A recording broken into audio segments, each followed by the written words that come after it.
नमस्कार, मैं हूं श्वेता सिंह और आप देख रहे हैं खबरदार। भारत में कोरोना वायरस के खिलाफ एक मजबूत जंग चल रही है।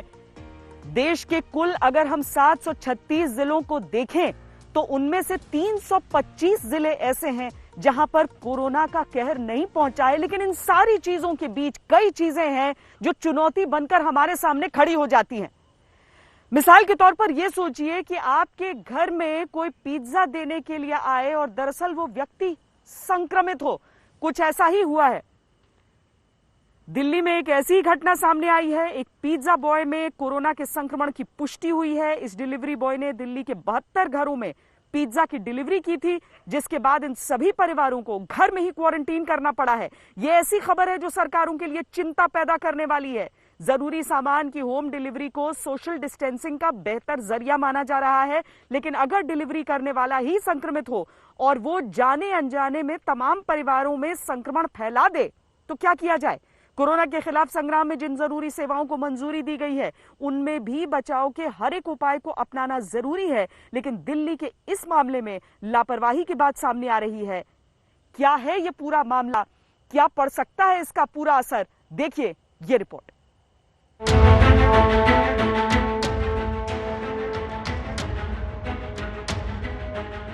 सब कुछ लॉक है, कुछ खुला है तो वो जिससे जिंदगी ना रुके। पिज्जा की होम डिलीवरी हो सकती है, लेकिन ऐसी कुछ होम डिलीवरी में वायरस की होम डिलीवरी का खतरा पैदा हो गया है। दिल्ली के मालवीय नगर के एक पिज्जा डिलीवरी बॉय में कोरोना संक्रमण की पुष्टि हुई है। इस पिज्जा डिलीवरी बॉय ने जिन 20 दिनों में उसे संक्रमण के लक्षण थे, उसमें 72 घरों में पिज्जा पहुंचाया। उसके संपर्क में उसके साथ काम करने वाले 17 पिज्जा बॉय भी थे। उन सभी को अब क्वारंटीन कर दिया गया है। अभी हमको सबको टेस्ट करेंगे। टेस्ट करने के बाद पता लगेगा कि क्या इसकी वजह से इन्फेक्शन फैला है। देखो, एक उसको इन्फेक्शन किससे हुआ उसको चेक किया जा रहा है कि उसको कहाँ से इन्फेक्शन हुआ है। अभी जल्द से जल्द अगले 2 या 3 दिन के अंदर सबकी हम रिपोर्ट आ जाएगी। अगर उसकी वजह से इन्फेक्शन आगे फैला है तो ज़्यादा चिंताजनक होगा। साफ है कि जिस तरह से ये पूरा मामला प्रकाश में आया, जिसमें 72 फैमिलीज में उसने जो है विजिट किया, ये भी पता चला है कि दरअसल उसको काफी समय से सिम्टम्स थे। वो हॉस्पिटल भी गया था इस दौरान, लेकिन 14 अप्रैल को उसकी रिपोर्ट पॉजिटिव आई। इसको लेकर हड़कंप मच गया पूरे मालवीय नगर इलाके में। और मैं आपको पूरी तस्वीर दिखाना चाहूंगा मालवीय नगर की। यहाँ पर बिल्कुल इसके पास ही फ्रूट सेलर भी बैठा हुआ है। यही वो जो पिज्जा आउटलेट है। पूरी रोड आप देखें मालवीय नगर की, इसके आसपास के तमाम इलाकों को, चूंकि जब ये पूरा मामला प्रकाश में आया तो ये एक तरह से पूरा पीछे भी देखिए बैरिकेड लगा हुआ दिल्ली पुलिस का, यानी इस पूरे इलाके को एक तरह से सील कर दिया गया है। और एमसीडी की तरफ से भी तमाम जो कवायद है वो की जाए।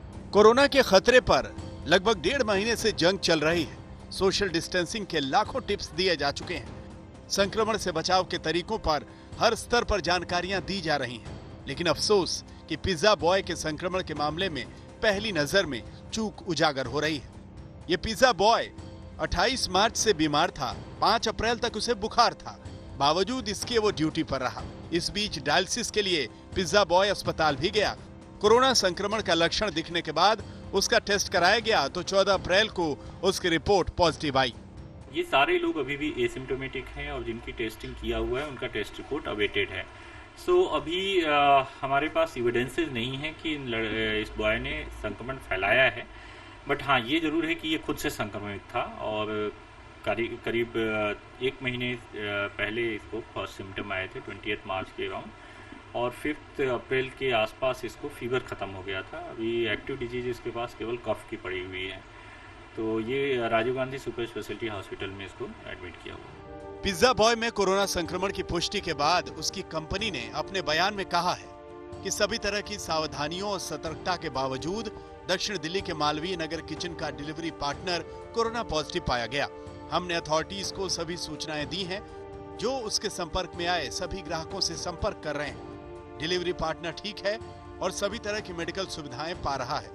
उसके सभी को-वर्कर्स क्वारंटीन हो गए हैं और मालवीय नगर किचन को अगले 14 दिनों के लिए बंद कर दिया गया है। कोरोना पॉजिटिव पाए गए डिलीवरी बॉय के संपर्क में आए संभावित लोग क्वारंटीन तो हो गए हैं, लेकिन यह ऐसा मामला है जिसने न सिर्फ दिल्ली बल्कि पूरे देश में सनसनी फैला दी है। सोशल डिस्टेंसिंग की गाइडलाइंस में जरूरी चीजों की सप्लाई की होम डिलीवरी पर जोर दिया गया है, लेकिन यहाँ तो होम डिलीवरी पर कोरोना का संकट आ गया है। दिल्ली के पिज्जा डिलीवरी बॉय में संक्रमण का मामला कहीं मरकज जैसी भयावह तस्वीर में तो तब्दील नहीं हो जाएगा।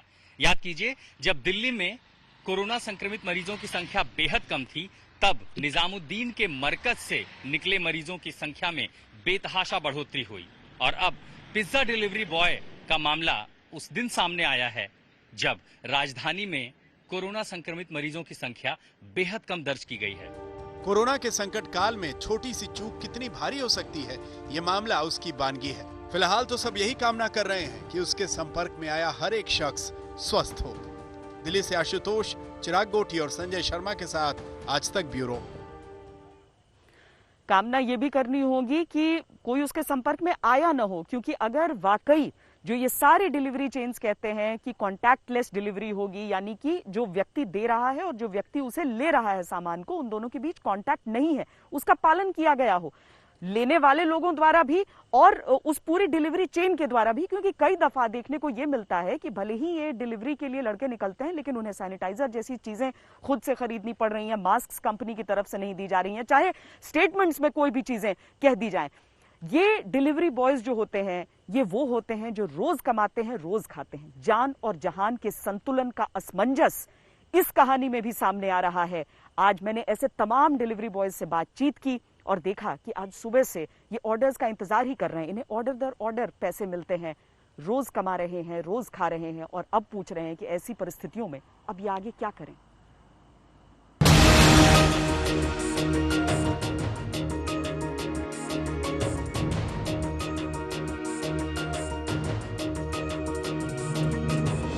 जायके की ये गलियां कभी गुलजार हुआ करती थी। जो खुद से नहीं जा सकता था खाने, वो घरों पर डिलीवर करवाता था। अब एक व्यक्ति के संक्रमित होने के बाद से आशंकाएं और भी बढ़ी हैं। लेकिन आज हम इन डिलीवरी बॉयज से बातचीत करके आपको बताएंगे कि दरअसल इनकी जिंदगी में किस तरह की उथल पुथल मची।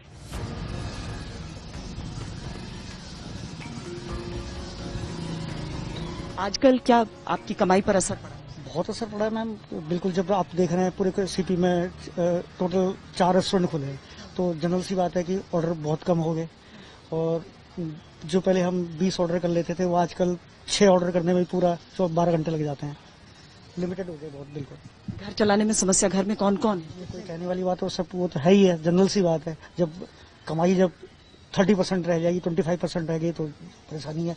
लेकिन यह फिर भी यह है कि छोटे छोटे बच्चे हैं, हम ये सोच के आ जाते हैं चलो दूध का ही खर्चा निकल जाए, दूध का ही आ जाए, थोड़ा ये आ जाए, इसलिए। बाकी तो है नहीं काम बिल्कुल भी। कैसे आप लोगों को पेमेंट होता है? वीकली होता है, जो हम काम करते हैं पर डे वो हमें मिलता है। आजकल कितना असर पड़ा है? बहुत ज्यादा असर पड़ा हुआ है। घर में कितने लोग हैं, कितने सदस्य हैं? क्या और भी लोग कमाते हैं? नहीं, घर में सिंगल कमाने वाले हैं। घर में 5 मेंबर्स है, 2 सिस्टर है, माँ है, एक भाई है। कितने पैसे ले जा पाते हैं आप? पहले तो हम ज्यादा ले लेते, लेकिन आजकल वही 400-500 रुपए काम हो जाए वो भी बहुत है। बहुत ज्यादा मुश्किल आ रही है। इसमें जब आप लोग किसी के घर जाते हैं, क्या तरीका होता है आपको डिलीवरी देने का? मेरा जो तरीका होता है, मैं कस्टमर को कहता हूँ या तो आप नीचे आके स्वयं लेके जाए। मैं ज्यादातर कस्टमर के घर तक जाने की कोशिश करता ही नहीं है, न जा पाता हूँ, क्योंकि सेफ्टी हमारी और कस्टमर की बहुत ज्यादा जरूरी है। कुछ कस्टमर नहीं मानते तो मैं अपने कंपनी के चैट सपोर्ट से बात करता हूँ, वहां से या तो ऑर्डर कैंसिल हो जाता है। लेकिन मैं कस्टमर के पास जाता नहीं हूँ, किसी भी तरह से टच नहीं हो। नहीं, मैं किसी भी तरह से टच नहीं करता हूँ, करने की कोशिश करता हूँ। जितने भी हॉस्पिटल आसपास में उनके ऑर्डर आ रहे हैं, और बाकी कस्टमर जैसे ऑर्डर करते हैं वो बहुत ही कम, बिल्कुल माइनस पॉइंट। अभी आप लोग ध्यान रखते हैं कि कांटेक्ट न हो आप जो कस्टमर के पास जा रहे हैं? यस। कैसे करते हैं? कस्टमर कहते हैं जैसे उनको फॉलो करते हैं। हाँ, फोन करते हैं कि हम आ गए, तो वो जो कहते हैं यू प्लीज कीप देयर और whatever he will tell, हम करते हैं। क्या कोरोना वायरस के बाद आप लोगों की कमाई पर असर पड़ा? जी बिल्कुल असर पड़ा है, क्योंकि लोग बाग डर रहे हैं बाहर का खाना खाने से। ऑर्डर हमारे पास आ नहीं रहे हैं। रेस्टोरेंट जो जैसे पहले ओपन होते थे उस टाइप का कुछ भी नहीं खुल रहा है। गिने चुने रेस्टोरेंट खुल रहे हैं और उनके पास भी ऑर्डर बहुत कम आ रहे हैं। मैडम, तो जैसे आपकी कमाई कितना कम हो गई है? मैडम, पहले हम दिन के 20 या 25 ऑर्डर हम डिलीवर करते थे। पर ऑर्डर पे हमें 35 रुपीज मिलते थे, और अब हम दिन के 3 या 4। क्या कोरोना वायरस के आने के बाद से आप लोगों की कमाई पर असर पड़ा? या मैम ये तो बहुत ज्यादा असर पड़ा है। कुछ समय पहले हमारा काम बहुत अच्छा हो जाता था, जिससे हमें रेगुलर इनकम अच्छी हो जाती थी, पर इस समय पेट्रोल के पैसे निकालना भी बहुत ज्यादा मुश्किल हो रहा है। बिकॉज हमारा क्या है, हम रोज कमाने रोज खाने वाले हैं। मतलब हमारी कंपनी कहती है आप जितनी डिलीवरीज करोगे हम आपको उतना ही अमाउंट देंगे, बट आजकल तो ये हो रहा है कि मुश्किल से 5-7 डिलीवरी ऐसे ही चल रहा है, और जिसमें से 500 रुपए भी कवर नहीं हो पा रहे हैं, और कंपनी एक्स्ट्रा पैसा देने के लिए तैयार नहीं, बिल्कुल ही बहुत ज्यादा असर पड़ा है। अब नई छूट मिलने वाली थी, लेकिन अब एक डिलीवरी बॉय के पॉजिटिव निकलने से आपको लग रहा है कि कहीं लोगों में बहुत फर्क पड़ा है। आज जैसे आप देख रहे हैं, आज हमारे सारे राइडर ऐसे ही खाली बैठे हुए हैं। कल इस समय ये लंच टाइम होता है मैम, इस समय हमारे पास बहुत ऑर्डर होते थे, बट आज ये मॉर्निंग से जैसे डोमिनोज की डिलीवरी बॉय की जब से कंप्लेंट आई है, तब से सारे ऑर्डर्स और ज्यादा डाउन हो गए हैं। बहुत ज्यादा 90% ऑर्डर डाउन हो गए। आज बिल्कुल भी ऑर्डर नहीं है। मॉर्निंग से मैं आज मॉर्निंग में 7 बजे आया हूँ, जिसमें से सिर्फ 3 डिलीवरी हुई है, जिसमें से 5 से 6 घंटे मुझे हो गया यहाँ पे काम करते हुए, और कल इस समय हमारे 8-10 ऑर्डर थे। बहुत ज्यादा फर्क पड़ा है, बहुत ज्यादा। हमें भी तो होने का डर है कोरोना, लेकिन हम भी बाहर निकल रहे हैं। कल को हमें कुछ हो गया तो हमारे बच्चों को कौन देखेगा? ये इन्फॉर्मेशन कह रहा है कि आपको लास्ट ऑर्डर लॉग इन आज आप कितना है? 2 घंटे पहले शुरू हुआ, अभी तक एक ऑर्डर नहीं बचा। एक ऑर्डर भी नहीं मिला मैम, यानी 1 रुपए की अर्निंग नहीं हुई है। 1 रुपए की अर्निंग नहीं हुई है मैम। और कोई खर्चे आए, पेट्रोल का पैसा जो भी है वो सब हमारी जेब का ही है मैम। हमें कोई फिक्स नहीं मिल रहा मैम। दूर से आते हैं, 20 किलोमीटर जाना, 20 किलोमीटर आना, 100 रुपए का पेट्रोल तो ये हो गया। आज और बुरा हो गया है। आज वो पिज्जा वाले डिलीवरी के संक्रमण होने से और असर पड़ गया है। रेस्टोरेंट में ऑर्डर ही नहीं है। जैसा कि हमने अपने ऐप में दिखाया आपको कि आज हमारे ऐप पे 1 रुपए का भी काम नहीं हुआ मैम। ऐसे अगर होगा तो हम कहाँ जाएंगे? हमें तो गवर्नमेंट भी सपोर्ट नहीं कर रही मैम। हमारी तो कंपनी कहती है लॉग इन करो। हमारे परिवार मना करते हैं हमें घर से आने के लिए, कि सबको अपनी सेफ्टी प्यारी है, अपने बच्चे प्यारे हैं। हमारी वाइफ को भी हम चाहते हैं वो बाहर ना निकले, लेकिन हमारी मजबूरी, आर्थिक दिक्कत जरूरत से ज्यादा हो गई है। हम 10 दिन घर बैठने के बाद फिर दोबारा मार्केट में फील्ड में आए हैं, और इसका असर ये अभी तो जरूरत से ज्यादा है। तकरीबन 2-2.5 महीने से पढ़ना चालू हो गया था काम पे, क्योंकि ऐसा नहीं है कहते हैं यहाँ पे तो लॉकडाउन हुआ अभी 20-22 दिन पहले हुआ है, लेकिन इस काम का असर बहुत 2-3 महीने पहले ही पढ़ना चालू हो गया था। जहाँ जहाँ जैसे इन्फॉर्मेशन आ रही थी वैसे काफी जगह पता फर्क पड़ गया था कि लॉकडाउन के 21-22 दिन पहले सिनेमा हॉल तो तकरीबन 1-1.5 महीने पहले बंद हो गए थे। रोजी रोटी मजबूरी बनती है तो रोजगार आप अपने मन के विपरीत भी कई दफा चुनते हैं, लेकिन जब उस रोजगार में भी किसी महामारी का वार आ जाए तब आप क्या करें? जितने भी डिलीवरी बॉयज हैं वो प्रतिदिन कमाकर खाने वालों के लोगों में शामिल हैं। आज कोरोना काल में प्रकोप उन पर भी है। जिस तरीके से एक मामला सामने आया है संक्रमण का, उससे अब सवाल उठ रहे हैं इस डिलीवरी को लेकर, लेकिन इनकी तरफ से आश्वासन यही है कि कॉन्टैक्टलेस यानी व्यक्ति से व्यक्ति के बीच संपर्क नहीं होता इस डिलीवरी में, तो लोग अभी भी ऑनलाइन पेमेंट के जरिए ऐसा कर सकते हैं। लेकिन अभी देखना है कि क्या वाकई इसका प्रभाव आने वाले दिनों में और विपरीत पड़ता है। कैमरा पर्सन सैयद मोहसिन के साथ श्वेता सिंह, दिल्ली आज तक। देखिए, बात सिर्फ पिज्जा डिलीवरी की नहीं है, बात यह है कि आप बहुत सारे सामानों की होम डिलीवरी करवाते हैं, और अगर लॉकडाउन है तो डिलीवरी पर बहुत सारे लोग निर्भर हैं। तो क्या इसे पूरी तरीके से छोड़ दें क्योंकि एक मामला आ गया है? हमने आपको डिलीवरी बॉयज की भी हालत दिखाई है। नहीं, इसका तरीका यह है कि आप सावधानियां बरतें। सावधानियां कौन सी बरत सकते हैं वो हम आपको जरा ग्राफिक्स की मदद से दिखाते हैं। डॉक्टरों की राय के आधार पर हमने ये तैयार किया है। आपके घर पर कोई भी वेंडर आ रहा है तो सोशल डिस्टेंसिंग का कड़ाई से पालन करें। डिलीवरी घर की चौखट से बाहर करवाएं। सामान की डिलीवरी कराते समय आप मास्क पहने, हो सके तो ग्लव्स भी पहने। डिलीवरी करने वाले व्यक्ति ने अगर मास्क नहीं पहना है तो सामान लेने से इनकार कर दीजिए।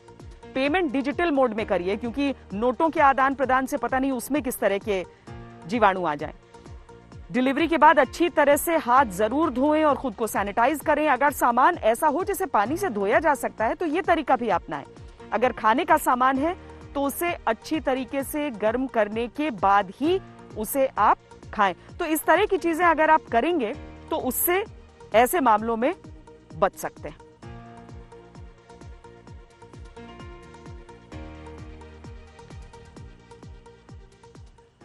अब भारत में कितना है संक्रमण अभी कोरोना का, ये भी हम आपको बता देते हैं क्योंकि रोज उसकी रफ्तार को मापने से ही आपको पता चल सकता है कि हम कितने अच्छी तरीके से मुकाबला कर पा रहे हैं या फिर नहीं कर पा रहे हैं। भारत में वायरस का जो संक्रमण है वो 12,000 के आंकड़े को पार कर चुका है, 13,000 की तरफ बढ़ रहा है। आज शाम 5 बजे तक के आंकड़ों के अनुसार भारत में कोरोना के 12,759 मामले आए, 420 लोगों की मृत्यु हो चुकी है। भारत में कोरोना से सबसे ज्यादा प्रभावित होने वाले राज्य हैं महाराष्ट्र, दिल्ली, तमिलनाडु, राजस्थान और मध्य प्रदेश। स्वास्थ्य मंत्रालय के अनुसार शाम 5 बजे तक महाराष्ट्र में 2,919, दिल्ली में 1,578, तमिलनाडु में 1,242, मध्य प्रदेश में 1,120, राजस्थान में 1,023 मामले सामने आ चुके हैं। भारत में हर रोज सामने आने वाले कोरोना के मामलों की संख्या 1,000 के आसपास टिक गई है। पिछले एक हफ्ते में 6,000 से ज्यादा मामले सामने आ चुके हैं। कोरोना से भारत की लड़ाई अभी लंबी चलनी है। कोरोना के 10,000 मरीजों का आंकड़ा भी अपने आप में एक कसौटी है, जिससे किसी भी देश की परिस्थितियों को डिकोड किया जा सकता है। भारत में कोरोना वायरस के मामलों की संख्या बुधवार को 10,000 के पार चली गई थी। जॉन हॉपकिंस यूनिवर्सिटी के कोरोना वायरस डेटाबेस के अनुसार 15 अप्रैल को शाम 6 बजे तक 10,000 से अधिक कंफर्म केस वाले 23 देश थे। भारत इनमें 19वें नंबर पर था। कैसे, वो हम बताते हैं आपको। आंकड़ों से यह भी पता चलता है कि कोरोना वायरस के कुल मामलों में 76% से ज्यादा मामले सिर्फ 9 देशों में दर्ज किए गए।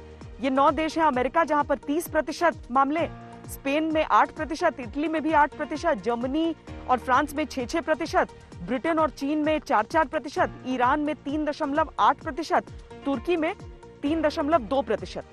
इंडिया टुडे की डेटा इंटेलिजेंस यूनिट ने इन सभी देशों में कोरोना संक्रमण के मामलों के 10,000 तक पहुंचने की गति का विश्लेषण किया और यह पाया कि भारत कोरोना वायरस के शुरुआती फैलाव को धीमा करने में बेहतर रहा है। भारत में कोरोना संक्रमण जिस गति से 100 केस से बढ़कर 10,000 तक पहुंचा, वो काफी धीमा है। जिन 23 देशों में सबसे तेजी से संक्रमण फैला और 10,000 केस आए, उनमें भारत 19वें नंबर पर आया। भारत में कोरोना के मामलों की गिनती 100 से 10,000 तक पहुंचने में 30 दिन लगे। इस तरह भारत में हर 4.5 दिन में कोरोना के केस दोगुने हुए। चीन इस महामारी के केंद्र में है, लेकिन उसने भी स्थिति को नियंत्रित किया। वहां कोरोना के मामले 100 से 10,000 तक पहुंचने में मुश्किल से 10 दिन लगे थे और हर 1.8 दिन में संक्रमण के मामले दोगुने हो रहे थे। इस रिकॉर्ड में टर्की दूसरे नंबर पर है। वहां कोरोना के मामले 100 से 10,000 तक 11 दिनों में पहुंचे। हर 1.9 दिन में यहां मामले दोगुने हो रहे थे। इसी तरह ईरान में 2.3 दिन, इटली, अमेरिका और स्पेन में 2.4 दिन, जर्मनी में 2.6 दिन, फ्रांस में 2.8 दिन में मामले दोगुने होकर 10,000 तक पहुंचे। 10,000 से ज्यादा केस वाले 23 देशों के आंकड़े देखने पर पता चलता है कि सिर्फ 6 देश ऐसे हैं जहां संक्रमण के केस दोगुने होने में 4 दिन से ज्यादा का समय लगा और इन 6 देशों में भारत शामिल है। दुनिया में कोरोना की स्पीड बहुत तेज हो गई है। पूरी दुनिया में शुरुआती 10 लाख केस होने में 137 दिन लगे, लेकिन अगले 10 लाख केस सिर्फ 13 दिन में बढ़ गए। यानी कोरोना के संक्रमण की रफ्तार इस समय चरम पर है। दुनिया के दूसरे आंकड़ों पर नजर डालें तो इनका सबसे बड़ा फलसफा यह है कि न्यूयॉर्क शहर दुनिया का सबसे बड़ा हॉटस्पॉट है। पूरी दुनिया में करीब 21 लाख केस आ चुके हैं और 1,34,000 से ज्यादा लोगों की मौत हो चुकी है, जबकि 5,16,000 से ज्यादा लोग कोरोना से ठीक हो चुके हैं। अमेरिका में कोरोना से अब तक 28,000 से ज्यादा लोगों की मौत हो गई है। इनमें से 11,500 से ज्यादा मौतें अकेले न्यूयॉर्क में हैं। इटली में 21,000 से ज्यादा लोग अपनी जान गंवा चुके हैं। स्पेन में मौतों का आंकड़ा 18,000 को पार कर चुका है। सबसे ज्यादा संक्रमण के मामले भी अमेरिका में ही हैं। अमेरिका में संक्रमण का आंकड़ा 6,40,000 को पार कर चुका है। स्पेन, इटली, फ्रांस के कुल मरीजों को मिला दे तो भी अमेरिका के मरीज ज्यादा निकलेंगे। अमेरिका में कोरोना के 6 लाख से ज्यादा मरीज हैं और इनमें सबसे बुरा हाल न्यूयॉर्क का है। न्यूयॉर्क दुनिया का सबसे बड़ा हॉटस्पॉट है। न्यूयॉर्क में 2,14,000 से ज्यादा कोरोना संक्रमित मरीज हो चुके हैं, जबकि कोरोना से बुरी तरह प्रभावित देशों जैसे स्पेन में 1,80,000, इटली में 1,65,000 के आसपास, फ्रांस में 1,47,000 से अधिक, जर्मनी में 1,34,000 से अधिक मरीज हैं। इसके अलावा ब्रिटेन में 98,000, चीन में 82,000, ईरान में 76,000 से ज्यादा मरीज हैं। यानी न्यूयॉर्क को अगर संक्रमित देशों की लिस्ट में अलग से रखा जाए तो वो अमेरिका के बाद दूसरे नंबर पर आएगा। दुनिया का पावर हाउस न्यूयॉर्क कोरोना के आगे ऐसे घुटने टेक देगा, किसी ने नहीं सोचा था। लेकिन टेस्ट करने की रफ्तार भी देखना जरूरी है। भारत की टेस्ट करने की रफ्तार को देखें तो 15 अप्रैल को रात 9 बजे तक देश 2,58,730 लोगों का टेस्ट कर चुका है। इनमें से 11,297 लोगों में कोरोना पॉजिटिव पाया गया। हालांकि देश में प्रति 10 लाख लोगों में से सिर्फ 203 लोगों के टेस्ट किए गए और प्रति 10 लाख लोगों में से 8 लोग कोरोना पॉजिटिव निकले हैं। डीआईयू ने राज्यों के आंकड़ों के आधार पर यह भी पता लगाया कि कौन सा राज्य टेस्ट करने के मामले में बेहतर है। भारत में राज्यों में टेस्ट करने के मामले में केरल नंबर 1 है। केरल ने प्रति 10 लाख लोगों पर 425 टेस्ट किए हैं। राजस्थान ने प्रति 10 लाख लोगों पर 365, महाराष्ट्र ने 289, गुजरात में 170, तमिलनाडु में 141, कर्नाटक ने 139, आंध्र प्रदेश ने 133 और मध्य प्रदेश ने 126 टेस्ट किए हैं। ओडिशा, बिहार, यूपी और पश्चिम बंगाल में प्रति 10 लाख लोगों पर टेस्ट की संख्या 100 से भी नीचे है। आईसीएमआर के थोड़ी देर पहले आए आंकड़ों से इन राज्यों के आंकड़े थोड़ा सा बदलेंगे, लेकिन इससे आपको अंदाजा तो लग ही गया होगा कि अलग अलग राज्यों में टेस्टिंग की स्थिति क्या है।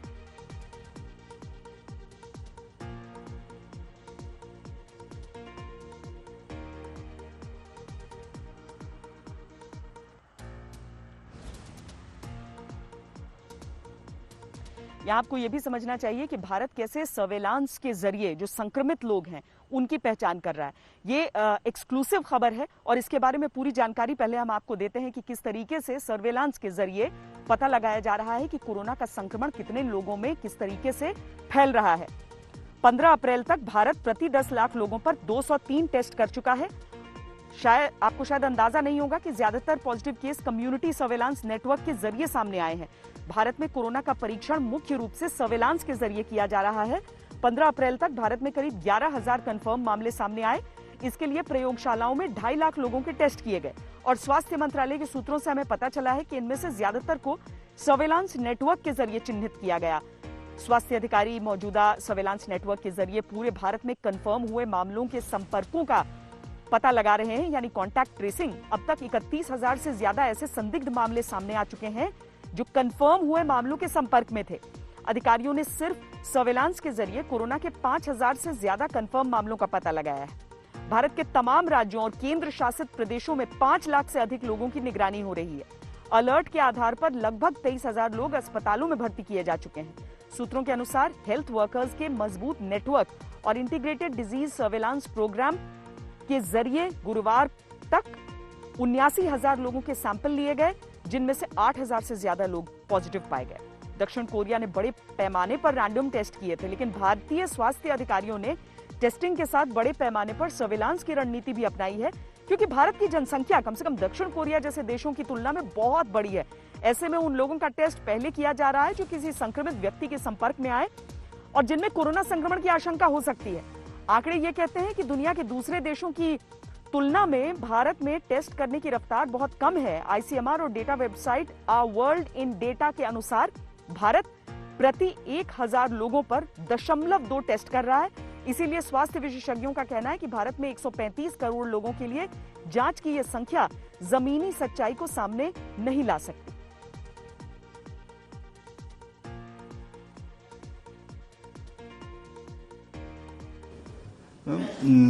हम अगर देखें ना, अभी ग्लोबली अगर देखें तो जापान में एक आदमी पॉजिटिव पाने के लिए उनको वो 11.7 लोगों की टेस्ट करते हैं जापान में, which is one of the highest that you can see. Italy में 6.7 टेस्ट होते हैं तो एक आदमी पॉजिटिव पाया जाता है। अमेरिका में 5.3 टेस्ट करना पड़ता है, एक आदमी पॉजिटिव पाया जाता है। यूके में 3.4 एक आदमी पॉजिटिव पाया जाता है। हमारे देश में हम तकरीबन 24 टेस्ट कर रहे हैं एक आदमी पॉजिटिव पाने के लिए। हमको ये समझना पड़ेगा कि 24 अगर हमको पूछा तो 24 यानी 23 लोगों की टेस्ट तो हम ऐसे ही वो निगेटिव आ रहे हैं, फिर भी हम कर रहे हैं। तो नंबर्स के इसमें ये कहना बहुत कठिन रहेगा, क्योंकि हमारा पॉपुलेशन बेस अगर आप पकड़े तो वो तो 135 करोड़ 30 करोड़, वो पॉपुलेशन बेस को सब वल्नरेबल उतने नहीं है। टेस्ट की रफ्तार बढ़ाने के लिए ही भारत की तरफ से अलग अलग देशों से जो टेस्टिंग किट्स हैं, कुछ तो भारत के पास थे, कुछ अलग अलग देशों से मंगाए जा रहे हैं। तो चीन की तरफ से 6.5 लाख टेस्ट किट्स, जिसमें जो रैपिड एंटीबॉडी टेस्ट किट्स हैं और साथ में आरएनए एक्सट्रैक्शन किट्स हैं, जिनके जरिए जल्द से जल्द नतीजे आ जाते हैं जांच के। तो इन सब को लेकर द्वारका में एक सेंटर पर रखा जा रहा है, जिससे अलग अलग राज्यों की तरफ से मांग की गई है। उन राज्यों को आवंटित किए जाएंगे इनमें से टेस्ट किट्स।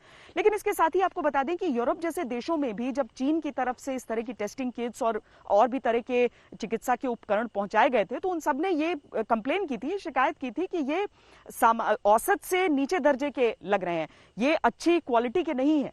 और इन सारी चीजों पर चीन ने अपनी प्रतिक्रिया दी और कहा कि आप केवल उन जगहों से सामान मंगाइए जहां पर जो चीन की सरकार द्वारा मान्यता प्राप्त हो। लेकिन पूरी दुनिया में इस तरह के सवाल उठ रहे हैं कि चीन से जो ये चीजें मंगाई जा रही हैं उनकी क्वालिटी क्या सही है या नहीं, या चीन इसमें बेईमानी तो नहीं कर रहा है। तो राहुल गांधी आज एक प्रेस कॉन्फ्रेंस कर रहे थे, वहां पर आज तक ने भी उनसे इससे संबंधित सवाल पूछा। उन्होंने क्या जवाब दिया है, सुनिए। राहुल जी, लगातार आप टेस्टिंग पर स्ट्रेस दे रहे हैं। आपने कहा टेस्टिंग और टेस्टिंग होनी चाहिए, ये प्रधानमंत्री भी कह रहे हैं। रैपिड टेस्टिंग किट्स लगातार उनका शेड्यूल 3 से 4 बारी डिले हुआ है और आखिरकार चाइना से कंसाइनमेंट आज पहुंचने वाला है, जो कि एक बड़ी भूमिका अदा कर सकता था इस लड़ाई में। उधर चीन से जो सामान आ रहा है, चाहे प्रोटेक्शन गियर्स भी हो, वो बहुत खराब क्वालिटी के आए हैं और रिजेक्ट भी किए गए सरकार द्वारा। मेरा सवाल सीधा है कि आपको लगता है फेलियर कहाँ है, चीन की भूमिका में है या सरकार की भूमिका में? एक बार डिजीज चालू हो गई तो ऑब्वियसली सब देशों ने अपनी जो टेस्टिंग किट्स मंगानी थी वो मंगानी शुरू हो गई। तो आज टेस्टिंग किट्स का जो सप्लाई है वो लिमिटेड है, वो रियलिटी है। अमेरिका भी टेस्टिंग किट्स चाहता है, यूरोप भी टेस्टिंग किट्स चाहता है, सब देश टेस्टिंग किट्स चाहते हैं। उस सिचुएशन में हिंदुस्तान के हाथ में टेस्टिंग किट्स नहीं पड़ रही हैं। जो आप रैपिड टेस्टिंग किट्स की बात कर रहे हैं वो भी मिनिस्क्यूल नंबर ऑफ किट्स हैं। तो हमें कोई ना कोई तरीका निकालना पड़ेगा। अब ठीक है, अब हम यहां हैं, अब मैं ये नहीं कहना चाहता हूं कि भाई इसलिए यहां है, क्यों यहां है, मगर कोई ना कोई तरकीब तो निकालनी पड़ेगी कि हम टेस्टिंग एट स्केल कर पाए। क्योंकि अगर आप कोविड से लड़ना चाहते हैं, बिना टेस्टिंग एट स्केल आप लड़ ही नहीं सकते। आपको यही नहीं मालूम होगा कहां है बीमारी, कहां है। मान लो आपने हॉटस्पॉट एरियाज बना दिए और नॉन हॉटस्पॉट एरियाज बना दिए। अगर आप नॉन हॉटस्पॉट एरियाज में टेस्ट ही नहीं कर पा रहे तो आपको मालूम ही नहीं कि वो हॉटस्पॉट कब हो जाएगा। तो अगर आप एक ग्रेजुएटेड स्ट्रेटेजी चाहते हैं तो आपको टेस्टिंग की तो जरूरत ही है, क्रिटिकल है। अब मैं ये नहीं कहना चाहता हूं कि क्यों नहीं हुआ है, मैं ये कहना चाहता हूं कि आज से पूरा दम लगा के पूरा हिंदुस्तान टेस्टिंग तेजी से करे। और टेस्टिंग के प्रॉक्सीज भी हो सकते हैं। तो सिर्फ टेस्टिंग किट ही नहीं है, और तरीके भी हो सकते हैं, मगर स्ट्रेटेजिकली करना है। सिंपल तरीके से नहीं होगा कि भाई स्ट्रेटेजिकली सोचकर। Testing is our main weapon against the virus. It is a strategic weapon, it has to be used like a strategic weapon. Currently, as I said, we are chasing the virus. किसी को virus हुआ, हमने test किया, फिर हम उसके पीछे दौड़ रहे हैं। बिना रैंडम टेस्टिंग आप वायरस के पीछे ही दौड़ते रहोगे और वायरस आपके आगे निकलता जाएगा। जब आप रैंडम टेस्टिंग करोगे तो आप वायरस को रोक पाओगे। हालांकि एक और बात यहाँ पर स्पष्ट करने की जरूरत है कि जितनी बड़ी आबादी होती है, ऐसा नहीं होता है कि हर एक व्यक्ति को टेस्ट के थ्रू गुजरना पड़ता है। लेकिन हाँ, बड़े पैमाने पर इसीलिए किया जाता है ताकि ऐसा ना हो कि कोई व्यक्ति उस वायरस को कैरी कर रहा हो और सिम्टम ना हो और वो न जाने कितने लोगों को फैला दे। तो ऐसा नहीं है कि पूरी दुनिया में कोई भी देश ऐसा हो जिसने अपनी पूरी आबादी को टेस्ट कर लिया हो। हाँ, आपका जो प्रतिशत है वो ऊंचा होना चाहिए, वो ज्यादा होना चाहिए। बहरहाल, अगर चीन से आए हुए इन टेस्टिंग किट्स को लेकर सवाल उठ रहे हैं तो उसका जवाब भी जरूरी है। आईसीएमआर के जो सीनियर साइंटिस्ट हैं गंगाट खेडकर जी, उन्होंने इस पर क्या कहा है, एक बार आपको सुनाते हैं। एंटीबॉडी किट्स, इनकी सेंसिटिविटी, स्पेसिफिसिटी ये कम है, ये तो हम चारों तरफ सबको मालूम है। इसका इस्तेमाल, जैसा मैंने पहले बताया, कि अर्ली डायग्नोसिस के लिए या इंसान को ये इन्फेक्शन हुआ है क्या, इसके लिए करना नहीं है। ये तो हम ट्रेंड देखने के लिए कर रहे हैं। मुझे अगर ट्रेंड दिखना है तो ट्रेंड में कोई फर्क नहीं आएगा। क्योंकि वो 6% दिखने के बजाय 5.8% निकला और उसका ट्रेंड मैं फॉलो कर रहा हूं, तो उससे मुझे कोई फर्क नहीं पड़ता है। ये डिसीज डायग्नोसिस के लिए नहीं है। जैसे मैंने बोला, इम्यून रिस्पांस उसका द्योतक आज समझ सकते हैं क्या? अभी भी नहीं समझ सकते हैं। ये सर्वेलेंस में हॉटस्पॉट में कैसे इन्फेक्शन फैल रहा है, या बढ़ रहा है या कम हो रहा है, इसका अंदाज बांधने के लिए टेस्ट है। इसलिए वो किट का फॉल्टी रहने का हिसाब जो था ना, वो जो लोगों ने इम्यून रिस्पांस देखने को किया, उसके इसमें चक्कर में ठीक है। ये सर्वेलेंस के लिए कोई प्रॉब्लम नहीं है। तो अपनी तरफ से उन्होंने स्पष्ट किया है। वैसे भी टेस्टिंग के लिए बहुत अलग अलग तरीके अपनाए जाते हैं, जिसमें स्वैब लेने से लेकर ये रैपिड एंटीबॉडी टेस्ट जिसका इस्तेमाल किया जाता है, और सब में अलग अलग समय भी लगता है। तो कोशिश अभी उस क्लस्टर टेस्टिंग की भी चल रही है, जिसका इस्तेमाल से ज़्यादा अगर संक्रमण फैला है तो उसके बारे में जानकारी हो सकती है और बहुत तेजी से रफ्तार भी हमें मिल सकती है उस टेस्टिंग के लिए। तो उन सारी चीज़ों पर सरकार काम कर रही है। बहरहाल चूंकि लॉकडाउन चल रहा है और दफ्तर जो हैं, चाहे स्कूल हैं, वो सब ऑनलाइन जा रहे हैं, यानी ऑनलाइन मीटिंग्स हो रही हैं, ऑनलाइन स्कूल के क्लासेस हो रहे हैं। इसके लिए बहुत तेजी से लोकप्रिय हो रहा है जूम नाम का एक ऐप। लेकिन केंद्रीय गृह मंत्रालय की तरफ से कहा गया है कि इसकी सुरक्षा को लेकर कई सवाल खड़े हो सकते हैं। भारत सरकार की तरफ से ये एडवाइजरी राष्ट्रीय साइबर सुरक्षा agency computer emergency response team of India CERT इन की चेतावनी के बाद जारी की गई है। इस एजेंसी ने कुछ दिन पहले लोगों को इस ऐप की कमजोरियों के प्रति सावधान किया था। एजेंसी ने बताया था कि इस ऐप में सेंध लगाई जा सकती है, इसे हैक किया जा सकता है। इसके बाद पासवर्ड लीक होने और कई हैकर्स द्वारा वीडियो कॉन्फ्रेंस को हाईजैक करने की शिकायतों के बाद गृह मंत्रालय के साइबर कोऑर्डिनेशन सेंटर यानी साइकॉर्ड ने नई एडवाइजरी जारी की। इसमें यह बताया गया कि अगर लोग इसका इस्तेमाल कर रहे हैं तो किस तरह की सतर्कता बरतें। इसमें लिखा है, हर मीटिंग के लिए नया यूजर आईडी और पासवर्ड सेट करिए। वेटिंग रूम फीचर ऑन कीजिए, इससे मीटिंग में लोग तभी आ पाएंगे जब होस्ट अनुमति देगा। Join before host feature of कर दीजिए, ऐसा करने से कोई भी यूजर होस्ट से पहले मीटिंग में नहीं आ पाएगा। Screen sharing by host only feature को ऑन रखें। Allow remove participants to rejoin feature को बंद कर दें। अगर जरूरत न हो तो फाइल ट्रांसफर का ऑप्शन बंद कर दें। एक बार सभी लोग मीटिंग में आ जाएं तो मीटिंग को लॉक कर दें। रिकॉर्डिंग फीचर ऑफ रखें। अगर आप एडमिनिस्ट्रेटर हैं तो मीटिंग को सिर्फ छोड़े नहीं, उसे पूरी तरह बंद करें। पूरी दुनिया में जूम ऐप से प्राइवेसी की रक्षा को लेकर कई सवाल उठे हैं। टिकटॉक और जूम के ज्यादातर सर्वर चीन में हैं और इनमें कुछ कमजोरियां हैं। इस ऐप का तकनीकी विश्लेषण करने वाले कई एक्सपर्ट्स का मानना है कि इस ऐप से मीटिंग का डेटा लीक हो सकता है।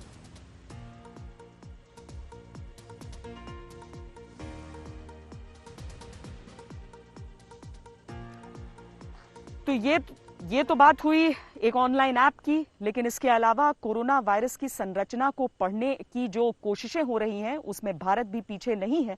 गुजरात की ऐसी ही एक रिसर्च के बारे में हम आपको बताते हैं, जिसने कोरोना से बचाव और संक्रमण को रोकने के लिए दुनिया भर में वैक्सीन बनाने के प्रयास की तरफ एक बड़ा कदम उठाया है। गुजरात बायोटेक्नोलॉजी रिसर्च सेंटर, इसने कोरोना के जीन्स और इसके जीनोम के सीक्वेंस की खोज की है। इसे आप एक तरह की जीन कुंडली कह सकते हैं। दुनिया भर में कोरोना वायरस की उत्पत्ति कैसे हुई, कौन सी वैक्सीन या दवा इस पर प्रभावी होगी, इस पर GBRC ने महत्वपूर्ण जानकारियां खोजी हैं। कोरोना वायरस के जीन्स हासिल करने के लिए GBRC ने गुजरात में कुछ कोरोना पीड़ित मरीजों के शरीर से वायरस का सैंपल लिया। कई जगहों से सैंपल लेने के बाद करीब 100 सैंपल्स का DNA टेस्ट किया गया और इसके बाद जाकर कोरोना वायरस की जीन कुंडली बनाई जा सकी है। इस खोज से कोरोना वायरस का वैक्सीन बनाने में मदद मिल सकती है। भारत में भी वैक्सीन बनाने की कोशिशें चल रही हैं। ये किस तरह की रिसर्च है, ये क्या हुआ है गुजरात में, इस पर विस्तार से बातचीत कर रही हैं हमारी संवाददाता गोपी Ghangar. Gujarat biotechnology research centre के जरिए कोरोना का जीनोम सीक्वेंस किया गया है। इसी पर बातचीत करने के लिए हमारे साथ मौजूद है डिप्टी डायरेक्टर इस इंस्टीट्यूट के। मैम, ये बताइए कि क्या आप लोगों का इन्वेंट जो आप लोगों ने किया है वो और कोरोना को रोकने में किस तरीके से वो मदद करेगा?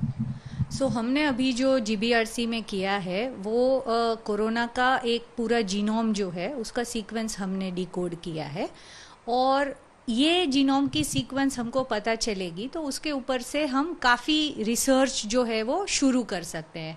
So basically this is like first step towards doing research in corona, whether it is vaccine development or it is identifying the potential drug molecules और या तो हम उसकी निदान की जो किट बनाते हैं, इन सब के लिए इसका फ़ायदा होगा. मैम, ये जो रिसर्च आप लोगों ने किया है, किस तरीके से ये पूरा रिसर्च किया गया और इसका जो नतीजा आपको मिला है वो कितना डिफरेंट है? सो बेसिकली ये जो रिसर्च है इसके लिए हमको श्री विजय भाई रूपाणी हमारे माननीय मुख्यमंत्री और इनफैक्ट बायोटेक्नोलॉजी का ये सारा जो है वो ऑनरेबल पीएम जब यहाँ पे सीएम थे तब उन्होंने ये सब शुरू किया हुआ था. And he used to say that BT plus BT is equal to BT. So that is Bharat today plus biotechnology is equal to Bharat tomorrow. So in that connection हम लोग जो है ये जीनोमिक्स में हमारा सेंटर जो है उसका स्ट्रेंथ है और अलग अलग जगह से हम लोग जीनोमिक्स की प्रवृत्तियां करते रहते हैं. जब ये कोरोना का महामारी हुआ तब केंद्र सरकार राज्य सरकार ने हमको जो है इसका मंजूरी दिया होल जीनोम सीक्वेंस करने का और उसके बाद हेल्थ डिपार्टमेंट ने हमको सैंपल्स प्रोवाइड किए और हमने फिर उसमें से जो है एक पूरा जीनोम डिकोड किया है अभी. मैम, इससे बेनिफिट क्या होगा? जो आप लोगों का अभी तक रिसर्च हुआ है उससे क्या फ़ायदा अब होगा? जब होल जीनोम सीक्वेंस पता चलता है किसी भी सजीव का, यहाँ पे जो कोविड का जो जीनोम है, तो उससे जो है एक उसके सारे फंक्शंस क्या क्या है वो हमें पता चलते हैं. वो कितना वीरुलेंट है, इसका मतलब कौन से दुनिया में जितने वायरसेस अभी है कोरोना के उसमें किसके साथ हमारा ये सीक्वेंस मैच हो रहा है, इन सब बातों पे हमें पता चलेगा. फिर कौन से ड्रग पोटेंशियल मॉलिक्यूल्स हैं जो इसके अगेंस्ट में काम करेंगे. इस टाइप के बहुत संशोधन जो है वो जीनोम सीक्वेंस के आधार पे हो सकते हैं. मैम, इससे वैक्सीनेशन भी बन सकता है? वैक्सीन बनाने के लिए भी आपको वायरस को समझना बहुत ज़रूरी है क्योंकि जब आप वैक्सीन बनाते हैं आप चाहते हैं कि उसमें से आपको पूरा जो है उसका इम्यूनिटी मिले. कौन सा रीजियन है जो ज़्यादा जल्दी बदलता है, कौन सा रीजियन उसका जो है वो स्टेगनेंट है, उनके जो एंटीजेनिक रीजियंस हम बोलते हैं जिसको हमारी इम्यून सिस्टम समझती है, तो उनका स्ट्रक्चर और वो सब कैसे बदल रहा है वो समझने में हमको जीनोम से काफ़ी फ़ायदा मिलता है. मैम, एक चीज़ ये पूछना चाहते हैं कि टेम्परेचर इस पे इफेक्ट करता है? देखिए, ऐसा अभी हमने कोई संशोधन में हमारा कोई अभी तक ऐसा हुआ नहीं है और इस डायरेक्शन में हम लोग अभी सोच भी नहीं रहे हैं. बट ये अभी कह पाना एक जीनोम के ऊपर से कि ये टेम्परेचर का इस पे इफेक्ट होगा या नहीं होगा, it is too primitive to say. तो खबरदार में हम आपको कोशिश करते हैं कि इस वायरस से लड़ने के लिए जितनी सारी जानकारियों के साथ लैस कर दें उतना अच्छा, क्योंकि जानकारी ही बचाव है. आज हमने आपको डिलीवरी के सिस्टम को समझाया है कि किस तरीके से डिलीवरी को बंद कर देना उपाय नहीं है. लॉकडाउन में आप और कैसे जिएंगे, घर तो आएगा ही बाहर से सामान, लेकिन उसके साथ क्या सावधानियां आपको बरतनी है वो सब हमने आपको आज दिखाई है. खबरदार में आज के लिए इतना ही. देश और दुनिया की बाकी खबरों के लिए आप देखते रहिए आज तक.